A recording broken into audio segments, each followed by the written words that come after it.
Meu nome é Olivia e tenho 34 anos. Moro em Denver, Colorado, e trabalho como diretora financeira em uma empresa de tecnologia. As pessoas geralmente acham que tenho tudo sob controle, uma carreira estável, sem filhos e com economias suficientes para viajar ou investir. O que elas não veem é o quanto eu fui ajudante da minha família à consertadora, o banco. Mas nunca imaginei que as mesmas pessoas que sempre apoiei se tornariam aquelas que me trairiam de forma tão profunda. Tudo começou em um fim de semana quente no final da primavera. Meu irmão mais novo, Liam, ia se casar em San Diego. A cerimônia foi um evento lindo à beira-mar. Ondas suaves, céu azul claro, cadeiras de linho branco e luzes cintilantes penduradas nas palmeiras. Os convidados riram, posaram para fotos e dançaram descalços na areia. Ninguém imaginaria que quase tudo foi financiado por mim. Liam e sua noiva tinham acabado de quitar seus empréstimos estudantis, e meus pais estavam aposentados, vivendo com uma renda fixa. Então, entrei sem hesitar, paguei o depósito do local, o buffet, as flores e até a fotografia. Todos elogiaram Liam e sua nova esposa por organizarem um casamento tão sonhado. Ninguém mencionou meu nome. Não me importei. Ou pelo menos foi isso que disse a mim mesma. Afinal, era família. Meu namorado, Ryan, veio comigo de Denver. Estávamos juntos havia 2 anos e, embora ainda não tivéssemos feito planos formais de casamento, os dois sabíamos aonde o relacionamento estava indo. Ele via o quanto eu me dedicava à minha família e, mais importante, via o quão pouco eu recebia em troca, mas nunca me pressionou. Ele me deixava chegar às minhas próprias conclusões no meu tempo. Na noite do casamento, depois da última dança, fiquei na beira do local com minhas sandálias na mão, sentindo a brisa do mar tocar minha pele. Liam me abraçou forte e disse: "Obrigado por tudo, Liv, você realmente me ajudou." Sorri e apertei sua mão, mas no fundo, uma dorzinha apertou meu peito. Não se tratava apenas de gratidão, tratava-se de ser vista. Naquela noite, Ryan e eu voltamos para o hotel, exaustos, mas felizes. Conversamos sobre o casamento. Rimos da tia que chorou demais durante os votos e acabamos dormindo abraçados. Eu não sabia que, enquanto dormia, algo já estava terrivelmente errado, algo que mudaria tudo. Na manhã seguinte, Ryan e eu estávamos fazendo check-out do hotel. Eu tinha acabado de colocar minha mochila no ombro e estava navegando no celular para ver a confirmação do hotel quando decidi abrir meu aplicativo bancário. Só uma checagem rápida antes de ir para o aeroporto.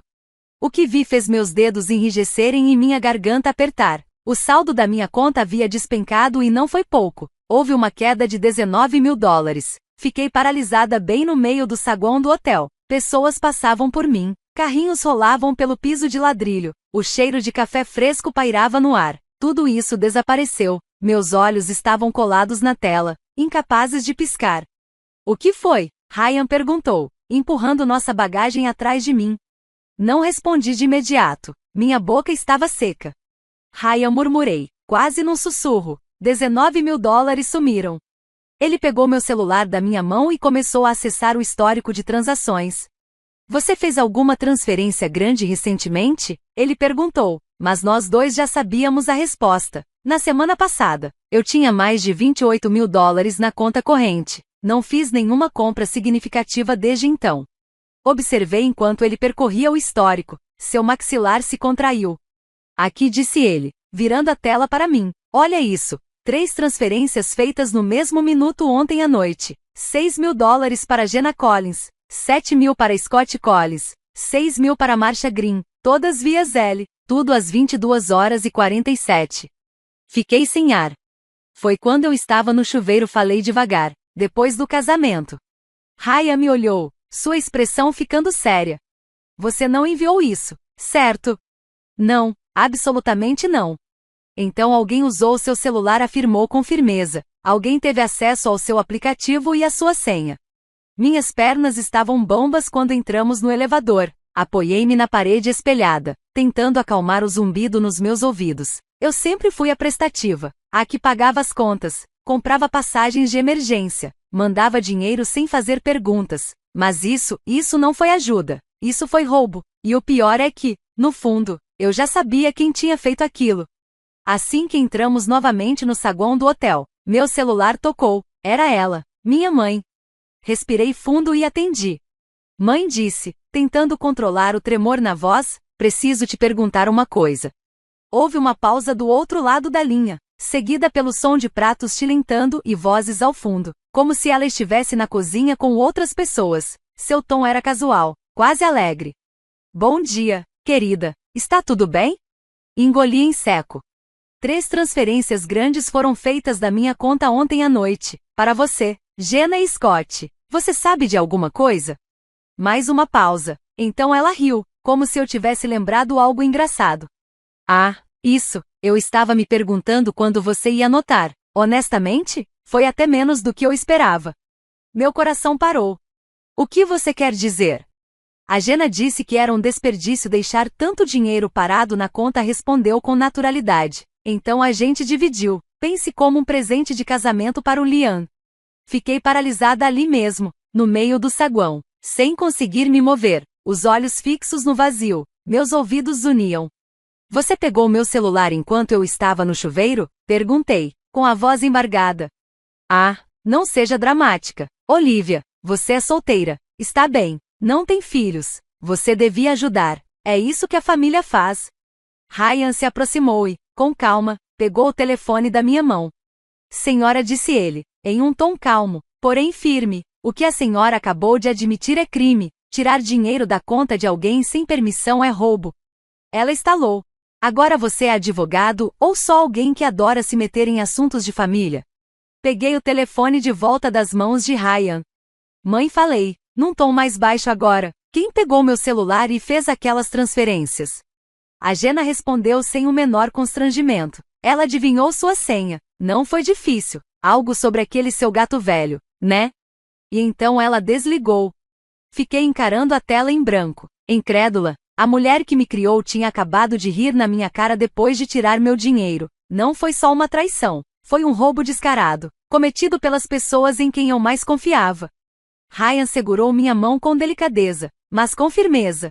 A gente não vai deixar isso barato. E eu também não. Nem paramos para respirar. Assim que a ligação terminou, falei que queria vê-los pessoalmente. Eu precisava olhar na cara deles e perguntar, por quê? Ryan não questionou, apenas assentiu e nos levou até a casa da minha mãe. A viagem pelos subúrbios de San Diego parecia um sonho estranho. O sol brilhava, os pássaros cantavam, e o céu estava tão azul quanto no dia do casamento, mas eu não sentia nada. Era como se tivessem arrancado algo de dentro de mim. Antes que pudéssemos tocar a campainha, a porta se abriu. Jenna apareceu, vestindo uma regata e calça de yoga, segurando uma caneca de café. Ela me deu um meio sorriso, como se eu tivesse chegado adiantada para o brunch. Ah, Olivia, você voltou. Passei direto por ela. Lá dentro, minha mãe Marcia estava sentada na sala, organizando as fotos do casamento do Liam. Scott, o marido da Jenna, estava com os pés na mesa de centro, tomando café expresso como se fosse um domingo qualquer, como se nada tivesse acontecido. Precisamos conversar, anunciei, firme, parada no centro da sala. Marcia olhou para mim com calma. Sobre o dinheiro. Sim, respondi, minha voz jamais cortante. Quero saber quem achou que tinha o direito de entrar na minha conta e tirar $19.000. Jenna deu de ombros e se jogou no sofá. Você devia ter escolhido uma senha melhor, senhor. Viskers, era muito óbvio. Ela riu como se fosse engraçado. Scott deu uma risada abafada. Eu falei para ela não fazer isso, mas ela disse que você não se importaria. Você acha que eu não me importaria? Minha voz começou a subir. Meus punhos se fecharam. Vocês tiraram $19.000 de mim enquanto eu tomava banho. Vocês não perguntaram. Não deram nenhum aviso. Vocês simplesmente pegaram. Marcia se levantou devagar e fechou o álbum de fotos. Olivia, não dramatize. Foi pelo casamento do Liam. Você é solteira. Ganha bem. Liam está começando a vida. As famílias se ajudam. Ajudar significa que eu concordei com isso. Explode. O que vocês fizeram foi roubo. Jenna revirou os olhos. A gente não pediu porque você sempre parece generosa, mas nunca realmente entrega. Estamos cansados de implorar. Scott completou com um sorriso sarcástico. Você ainda tem 9.000 sobrando. A gente nem limpou sua conta. Foi a gota d'água. Minha voz caiu num sussurro gelado. Vocês não roubaram só meu dinheiro, roubaram minha confiança. O silêncio tomou conta da sala. Então o rosto de Marcia se contorceu. Como você ousa falar comigo desse jeito? Ela gritou. E antes que eu pudesse reagir, ela levantou a mão e me deu um tapa no rosto. O som ecoou pela sala como um trovão. Ryan se levantou num pulo, segurou meu braço e se colocou na minha frente. Chega! Ele rosnou, encarando Marcia. Se tocar nela de novo, vai ter que lidar com a polícia. Fiquei ali, com a bochecha em chamas, o coração disparado e a mente completamente vazia. Aquele tapa não machucou só a pele, ele desfez qualquer ilusão que eu ainda pudesse ter de que tudo aquilo era apenas um mal-entendido. Não era. Eles sabiam exatamente o que estavam fazendo. Olhei para os três. Agora não é só roubo, falei, é agressão. E me virei, saindo pela porta sem olhar para trás. Voltamos para o hotel em silêncio. Segurei a mão de Ryan o caminho todo, mas não consegui dizer uma palavra. Minha bochecha ainda ardia, mas a dor mais forte era outra, a certeza fria que se instalava dentro de mim. Aquilo não tinha sido um momento de loucura. Era um padrão que eu me recusava a enxergar. Quando chegamos a Denver naquela noite, eu estava exausta de um jeito que nem o sono podia curar. Não desfiz a mala, não chequei e-mails, fiquei sentada no sofá, encarando o chão, com a mente girando sem parar. Na tarde seguinte, abri o laptop e comecei a puxar os extratos bancários. Disse a mim mesma que era só curiosidade, mas, na verdade, eu precisava de provas. Provas de que não era tudo coisa da minha cabeça, que não foi só uma noite ruim ou uma escolha errada da Jenna ou da Marcia. Eu precisava encarar a verdade que evitava há anos. Imprimi os extratos e comecei a marcar todas as transações financeiras ligadas à minha família. Vermelho para Jenna e Scott, azul para Marcia, amarelo para Liam, linha por linha, mês por mês. Logo, a pilha de papéis na mesa de jantar ficou espessa. Nos últimos 3 anos, eu havia transferido pouco mais de $42. 42 mil dólares, aluguel, mensalidades escolares, consertos de carro, emergências médicas, festas de aniversário, presentes de Natal, vazamentos no telhado, celulares perdidos, adiantamentos até o pagamento. Só desta vez, mas nunca foi só uma vez. Cada vez que eu hesitava, eles me cobriam de culpa como cobertura de bolo. Somos uma família. Olivia, você tem um bom emprego, você não tá passando aperto, nem filhos você tem, não é como se precisasse do dinheiro. E eu acreditei, achei que estava sendo amorosa, solidária, responsável. Mas eu não estava ajudando, eu estava permitindo. Lembro da vez que Jenna me ligou chorando, dizendo que a filha dela, Madison, tinha quebrado o braço e eles não tinham como pagar a conta. Transferi $1, 500 no meio do meu expediente.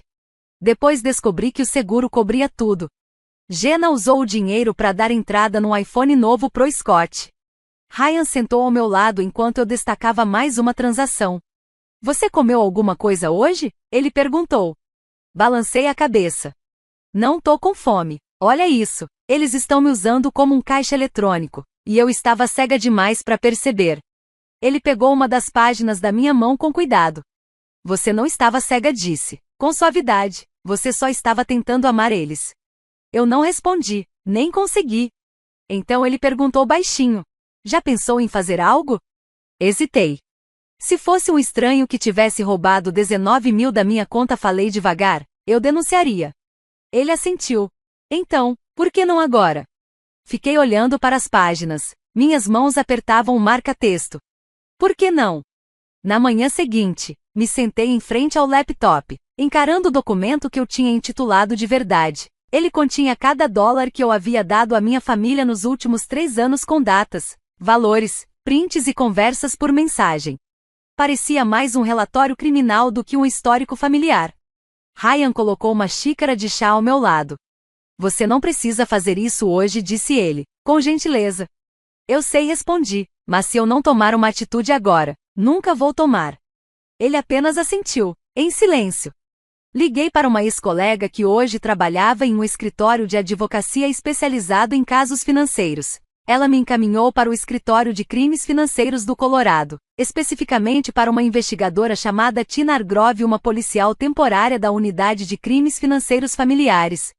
Senhorita Olivia Brooks? Tina perguntou quando cheguei ao escritório, naquela mesma tarde.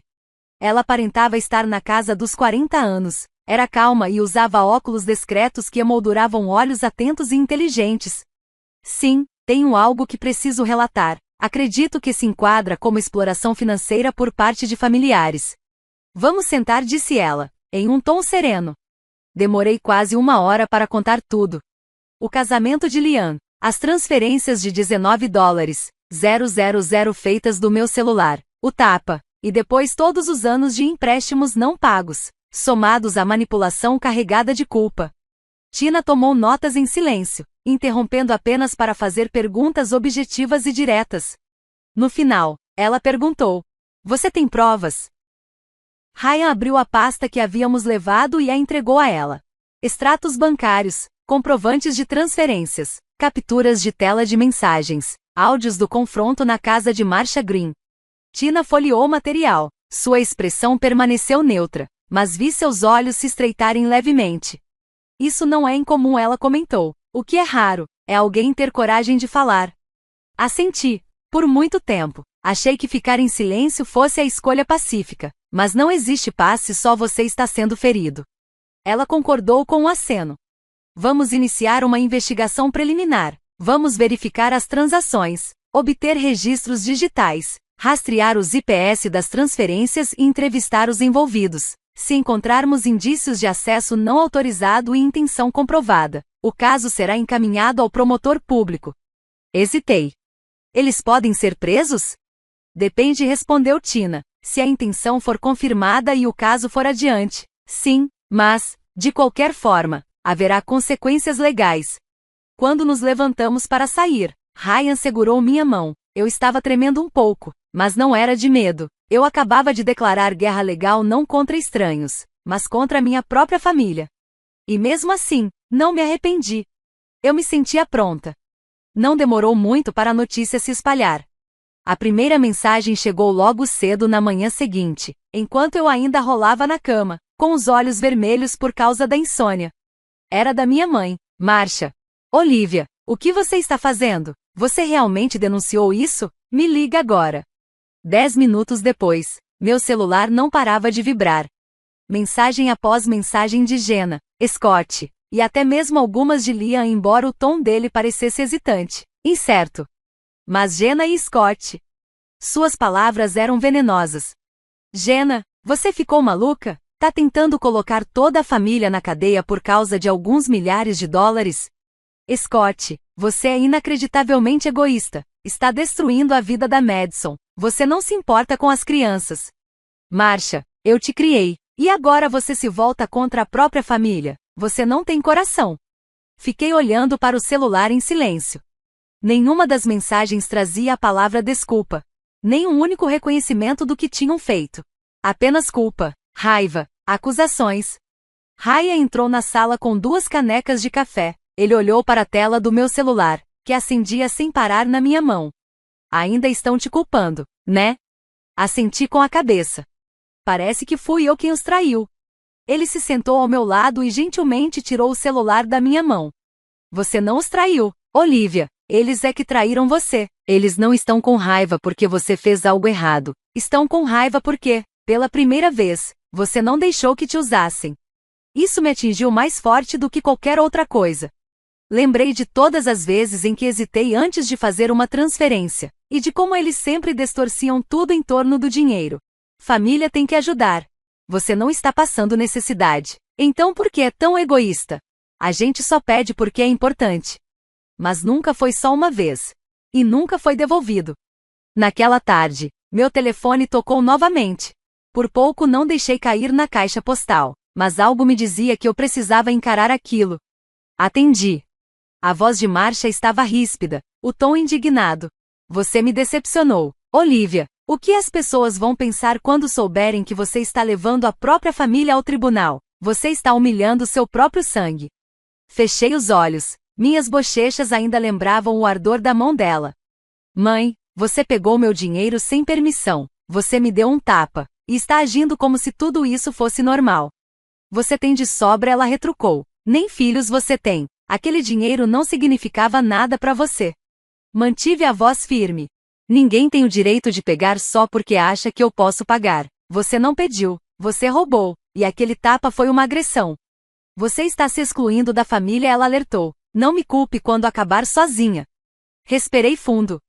Todos fizeram suas escolhas quando passaram do limite. Eu só estou traçando a linha agora.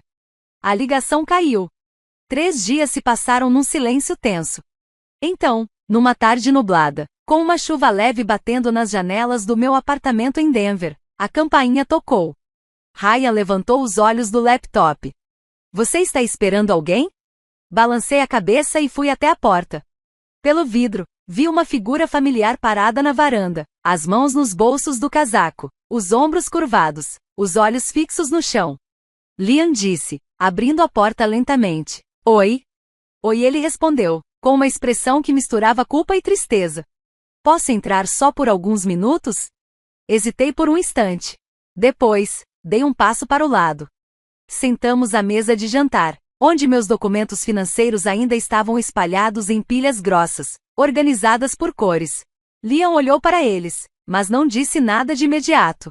O ar entre nós parecia denso, carregado. Você está bem? Ele perguntou, com suavidade. Estou me virando, respondi, de forma direta. Você sabe o que está acontecendo, né? Ele assentiu com a cabeça. Sei, agora sei de tudo, só não sabia o que fazer. Por que você está aqui, Liam? Perguntei, cruzando os braços. Ele respirou fundo. Porque preciso te contar a verdade. Eu não sabia que eles iriam pegar seu telefone naquela noite. Nunca pedi que fizessem isso, mas não foi a primeira vez que vi algo assim. Meus olhos se estreitaram. Como assim? Ouvi Jenna e Scott conversando no ano passado sobre como pegar emprestado de você sem te deixar brava. Vi minha mãe fazendo uma lista. Aniversários, feriados, volta às aulas, planejando o que pedir e quando. Ele abaixou os olhos. E eu fiquei quieto. Tinha acabado de começar minha família. Eu estava com medo. Não queria ser afastado. Fiquei paralisado. Não disse nada. Liam levantou o olhar para mim, os olhos marejados. Mas depois que você fez o boletim de ocorrência, minha mãe me pediu para não dizer nada. Ela disse que, se eu fosse chamado ao tribunal, devia falar que não sabia de nada. Ele balançou a cabeça. Eu não posso fazer isso, Olivia. Não com você, não mais. Lágrimas começaram a turvar minha visão. Você está dizendo que vai testemunhar? Ele assentiu, firme. Vou contar ao tribunal o que sei. Vou dizer que não foi um erro, foi premeditado, e vem acontecendo há anos. Estendi a mão sobre a mesa e segurei a dele. Tem certeza? Você sabe que isso significa que eles vão se virar contra você também. Eu sei, disse Liam, mas se eu tiver que escolher, escolho a verdade, escolho você. A audiência preliminar foi marcada para uma manhã chuvosa de segunda-feira, no Tribunal do Condado de Jefferson. Ryan me levou até lá em silêncio. Sentei no banco do passageiro, segurando uma pasta cheia de impressões, evidências e mágoa. Ao entrarmos no tribunal, meu coração parecia prestes a explodir. Do outro lado do corredor, Jenna e Scott estavam sentados, duros, com roupas casuais e rostos inexpressivos. Nenhum dos dois me olhou. Minha mãe, Marcia, não estava presente. Apresentou uma justificativa formal, alegando problemas de saúde. Uma saída conveniente para evitar encarar o que havia feito. Mas Liam estava lá. Sentou-se ao meu lado, os ombros tensos, mas firmes. Coloquei brevemente a mão em seu joelho. Ele assentiu, respirando fundo e devagar. O juiz entrou. A juíza Nora Higgins, uma mulher de expressão severa, por volta dos 60 anos, com cabelos grisalhos curtos e uma presença que impunha respeito, tomou seu lugar. Quando ela falou, o tribunal silenciou por completo. Hoje ouviremos as evidências preliminares do caso número 8826B. As acusações incluem acesso não autorizado a uma conta bancária pessoal, apropriação indevida de bens e uma acusação de agressão física. Sim, a última parte era sobre o tapa. A promotoria apresentou tudo: o roubo do telefone, as transferências não autorizadas, anos de valores não devolvidos, capturas de tela, áudios, extratos. Depois foi a vez do Liam. Ele caminhou lentamente até o banco das testemunhas. Seu terno estava um pouco amarrotado, mas sua voz saiu firme. No começo, eu não queria acreditar no que estava acontecendo, disse ele, mas eu vi. Minha irmã Olivia estava sendo usada, não ajudada, usada. Ele relatou ter ouvido Scott e Jenna planejando maneiras de pedir dinheiro sem levantar suspeitas, Contou que nossa mãe mantinha um calendário de pedidos financeiros. Admitiu também que sabia que Jenna tinha adivinhado minha senha anos atrás e que ela se gabava disso mais de uma vez. Então ele olhou diretamente para a juíza e disse algo que nunca esquecerei. Fiquei em silêncio porque estava com medo, mas me cansei de ter medo. Não era só sobre dinheiro. Eles roubaram a confiança dela e nunca pediram desculpas. Só esperavam mais. Um silêncio profundo caiu sobre a sala. A juíza Higgins o observou por alguns segundos, em silêncio, enquanto sua caneta batia levemente na pasta à sua frente. Ryan apertou minha mão com força. Quando a audiência terminou, fiquei ao lado de Liam no corredor.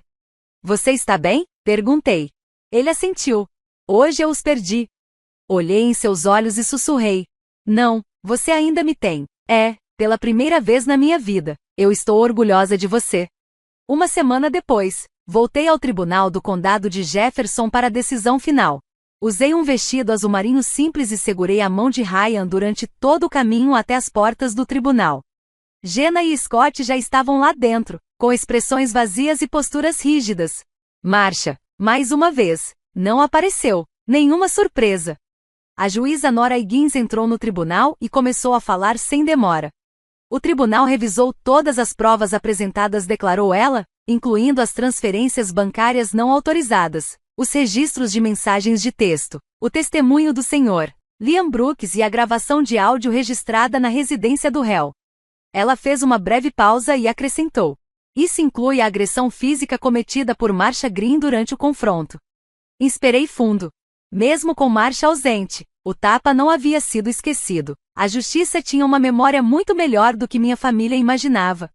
O tribunal considera os réus Jenna Collins e Scott Collins culpados de acesso não autorizado e apropriação indébita de bens pessoais, no total de $19,000.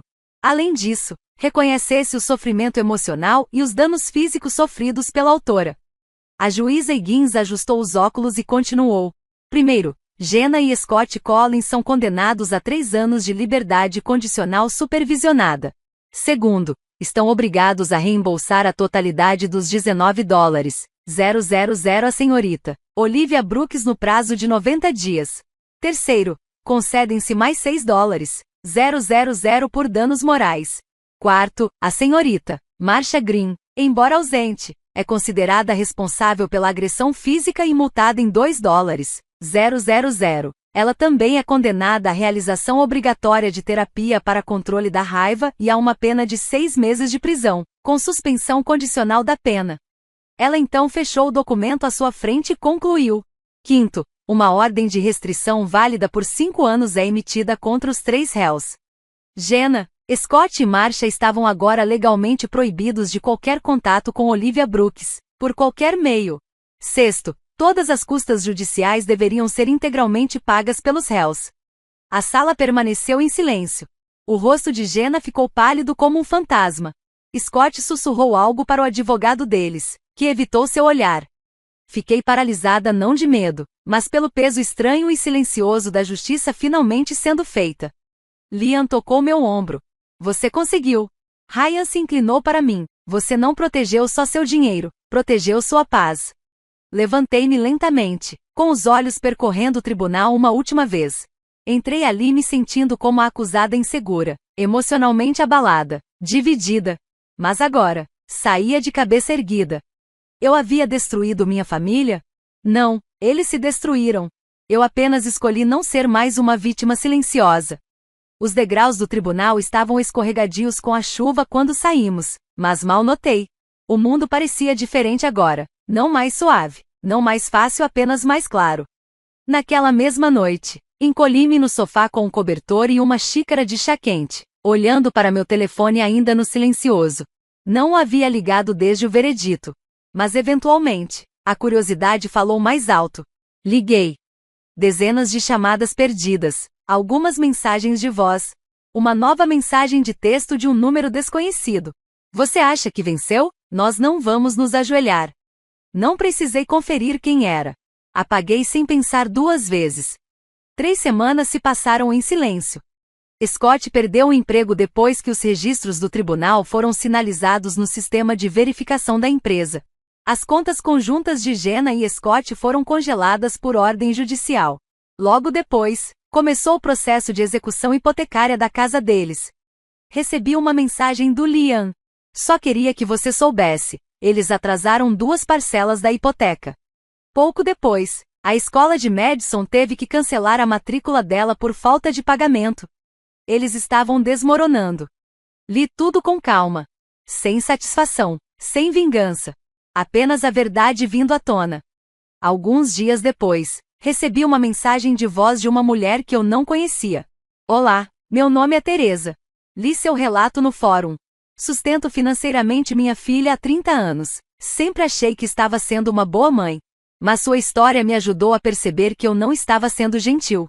Estava sendo controlada. Obrigada. Apertei reproduzir de novo, com lágrimas nos olhos. Pela primeira vez em anos, não me senti sozinha. Outras mensagens vieram em seguida. E-mails de desconhecidos mulheres, homens até de um homem que escreveu. Obrigado, Olivia, graças a você. Finalmente parei de mandar $500 por mês para meu irmão desempregado. Ele me chamou de sem coração, mas, pela primeira vez, me sinto livre.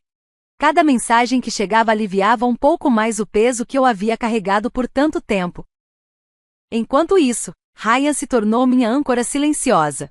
Ele nunca me pressionou a perdoar. Ele nunca tentou curar minha dor. Ele simplesmente ficou. Uma noite, enquanto eu regava o pequeno jardim de ervas na nossa varanda, ele apareceu com 2 taças de vinho tinto e uma caixinha de veludo azul marinho. Ele não disse muita coisa.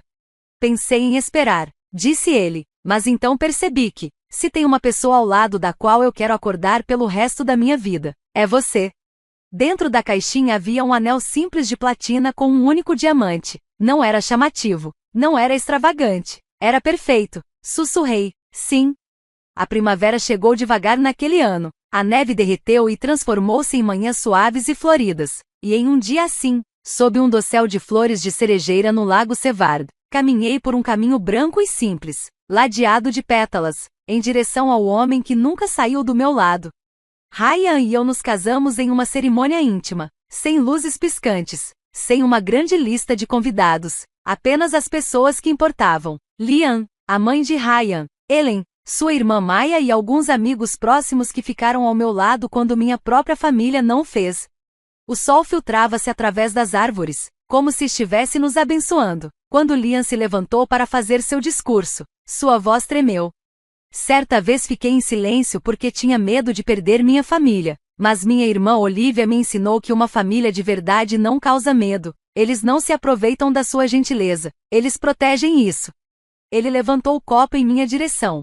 Tenho orgulho de você e sou honrado em ser seu irmão. Lágrimas escorriam pelo meu rosto, mas não de dor, e sim de cura. Olhei ao redor e percebi algo importante. Eu não tinha perdido uma família. Eu simplesmente deixei de lado aqueles que nunca me amaram de verdade e abri espaço para aqueles que me amaram. Quando voltamos para casa naquela noite, fiquei perto da janela, tomando chá e olhando para nossa foto de casamento. O sorriso de Ryan no quadro parecia a mais suave promessa, e em meus próprios olhos, vi algo que não reconhecia há muito tempo: paz. Mais tarde, naquele mês, publiquei meu primeiro artigo para uma revista de psicologia comunitária. O título era Eu estabeleci limites e não me arrependo disso. Em poucos dias, milhares de pessoas leram, alguns comentaram, outros enviaram e-mails, muitos choraram, e uma mesma linha foi repetida várias vezes. Obrigada, graças a você, eu finalmente disse não. Eu não estava escrevendo para envergonhar ninguém, eu estava escrevendo para pessoas como eu, pessoas que confundiam amor com sacrifício, que foram criadas para acreditar que lealdade significava ficar em silêncio enquanto estavam quebradas. Eu era chamada de fria, egoísta e até mesmo insensível, não por estranhos, mas pelas pessoas a quem eu um dia daria meu último dólar. E agora, finalmente, eu entendi. Gentileza é não deixar que as pessoas te machuquem. Amor não é servidão financeira, e família não é desculpa para abuso. Eu não destruí nada, eu simplesmente tracei o limite. E quando finalmente deixei de lado aqueles que só valorizavam o que eu dava, a vida me levou a pessoas que valorizavam quem eu era. Ryan, Liam, Ellen e Maya, os estranhos que me enviaram mensagens, os leitores que se viram em minhas palavras, aquela garotinha dentro de mim, Antes desesperada por aprovação, finalmente se tornou uma mulher que entendeu seu valor. E hoje, se alguém me perguntar o que ganhei com tudo isso, sorrirei e direi: eu não apenas sobrevivi, eu recuperei meu nome e escolhi a paz sem pedir desculpas. Se esta história tocou seu coração ou lhe lembrou de algo pessoal, não se esqueça de curtir o vídeo, compartilhar seus pensamentos nos comentários e se inscrever para receber mais histórias reais e poderosas toda semana. Seu apoio nos ajuda a trazer mais vozes como a de Olivia para